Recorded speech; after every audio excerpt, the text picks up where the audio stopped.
have been. Oh, ooh, the way that things have been. Oh, ooh. Second, don't you tell me what you think that I can be. I'm the one at the sail, I'm the master of my sea. Oh, vandaag is de afsluiting van de Ethias Cross hier in Hulst. En dat betekent dat de stad Hulst behoorlijk op zijn kop staat. 10.000 toeschouwers, waarvan 50% Belgisch en 50% Nederlands, komen af op deze veldrit. En dat met deze wind. Maar voor de Nederlanders is het een ander feestje dan anders, want Mathieu van der Poel doet dit jaar niet mee. Maar misschien dat de zuiderburen dan wel een keertje kans maken. Ik ben voor Iserbyt. Kijk, Van der Poel is er niet vandaag. Dus dan moet je een ander favoriet kiezen. En dan stap je over naar de Belgen. Ja, maar ik ben altijd een beetje voor de underdog. Dus ik vind het leuk om dan voor een underdog te zijn. Ik ga al 60 jaar aan de cross. 60 jaar? Ja. Ja. Kunt u mij wel vertellen wat er in de jaren veranderd is dus? Dat is rapper rijden. Wat zien jullie er goed uitgedost uit? Wij komen van België. Ja. En voor wie zijn jullie? Oh, Cellini? Ja, maar dat is toch een Nederlandse? Ja, maar dat moest dan niet. Nee, maakt er niet uit? Nee, dat maakt niet uit, nee. Zijn jullie echt een fan van veldrijden? Ja. Cellini is ons. Ja, dat zit in ons hart. Komen jullie hier nou voor het veldrijden of gewoon voor het feestje? Veldrijden en het feestje. Oké, maar heb je dan ook een favoriet? Normaal wel. Normaal, ik ben een Belg, ik ben voor... Eén favoriet, Toon van den Bos. Dus je zult hem niet kennen, maar hij hangt van achter. Okay. Je hoeft altijd niet voor de beste te supporteren. Van der Poel is de beste. Ja, normaal, maar ja, precies, dat zeg je. Hij rijdt vandaag niet mee. Hey, ben je op de hoogte? Ja, ik ben natuurlijk op de hoogte. Ja, niet dat je hier staat voor Mathieu, maar dat hij er niet is. Ja, het is voor velen een gemis dat Mathieu van der Poel er niet bij is, maar ik ben benieuwd hoe de sportkenners daar naar kijken. Bij de mannen is die Nederlandse topper er niet en dat leidt meestal tot een iets meer open cross. Een iets meer open cross, of is het eindelijk een keer de kans voor de Belgen? Ja, inderdaad, zo mag je het wel beschouwen. Ja, dat de Belgen alleen maar kans maken wanneer Mathieu van der Poel er niet is. Dus dat is wel een beetje zo. En wat het eigenlijk ook speciaal maakt, sommige Belgen hebben ook al aangegeven, volgend jaar is dit hier wereldbeker. En dus willen ze wel eens even graag komen kijken, hoe zit dat op dat parcours? Ze willen al wel eens even voelen, want het parcours gaat normaal gezien niet te veel veranderen tegen volgend jaar. Als je hier alleen solo wil gaan rijden met die zware wind op kop, ja, dat wordt denk ik heel lastig. Dus ik denk dat ze zo lang mogelijk in groep gaan blijven vandaag. Wie is dan onder de mannen de favoriet vandaag? Of misschien zijn er meerdere? Die jongens van Paul Sauze Bingo, met Iserbyt, met Zweek, met Michael van Toornout, dat is het sterkste blok, sowieso.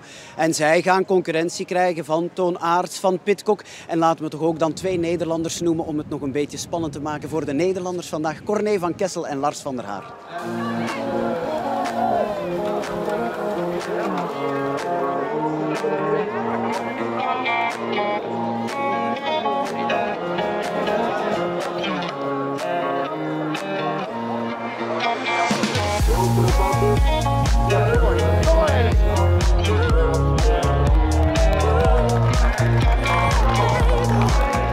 Met 2 Belgen en een Brit op het podium. Zijn we er blij mee? Ja, inderdaad. Ik denk dat het naar de verwachtingen was eigenlijk. Dus ja, ik denk het wel.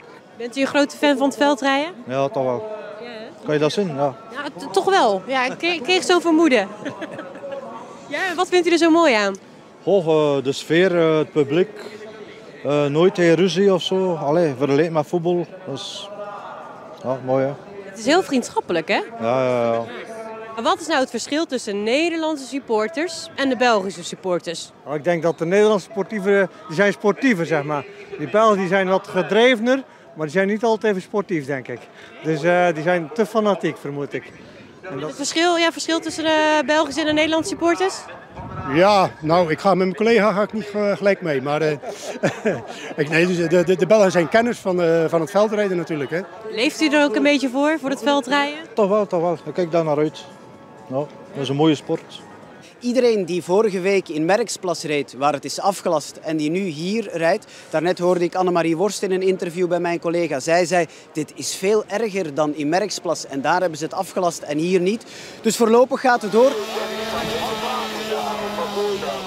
Er is juist een boom omgewaaid op het parcours en we moeten nog starten met heel wat wedstrijden. Dus ik ben benieuwd wat het weer voor impact nog heeft op deze wedstrijd, maar we wachten het af. Wij waren een van de eerste, de ooggetuigen. En hoe gaat het dan? Hoor je dan krak en dan...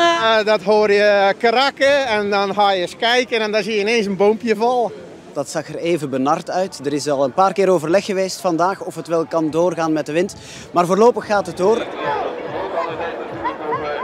Ik denk dat we bij de dames toch weer een mooi gevecht gaan zien tussen wereldkampioen Carmen Alvarado, Annemarie Worst. En heel Zeeland hart klopt natuurlijk voor Shirin van Anrooy. Dit zijn de doorgewinterde fans, denk ik, hè? Ik heb voor haar een supportersclub opgericht, samen met mijn pa, in België. 3 jaar geleden. Waarom? Omdat mijn pa 3,5 jaar geleden al zei dat zij het ging worden. Oké, we gaan een wetje doen. Ik ga voor Shirin en jij gaat voor? Celine. Ja, Celine. Oké, nou, we zullen er een cola op drinken. Een cola? Geen bier? Nee, dat had ik.